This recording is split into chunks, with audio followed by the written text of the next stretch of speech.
আমি মরার নির্বংশে সারাদিন চেয়ারে বসে থেকে পাউডু মার।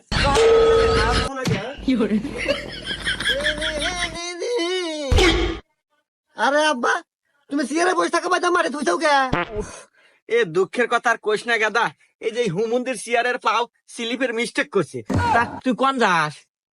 আমি তো আব্বা যাইতেছি, ওই যে স্কুলে পরীক্ষা আছে, পরীক্ষা দিবে নিয়ে যেতেছি। আচ্ছা যা, ভালো হলে পরীক্ষা দিস, পাস কিন্তু তোর হরাই নাকবো। আর যদি ফেল হরস, আমি যে তোর বাপ এটা ভুলে যাবি। আরে আব্বা, তুমি ওইটা নিয়ে ভাইবই না তো, তুমি জানো না তুমি থাকতে আমার কোনো টেনশনই নাই। আর আমি তোমার বাধ্য সন্তান, তুমি যেটা করবে ওটা আমি অক্ষর অক্ষর পালন করবো। আচ্ছা গেলাম আমি পরীক্ষা দিবে। যা দেখি না যাস। কি রে গাদা, রেজাল্টের খবর কি? পাস কি করছু?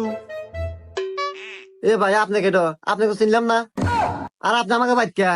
আপনার তো চরিত্র ভালো না, আমাকে বাইক মহিলা বসে আছে না, বারান বাইক থেকে। ই হুমুন্দির সাল কি কয় রে?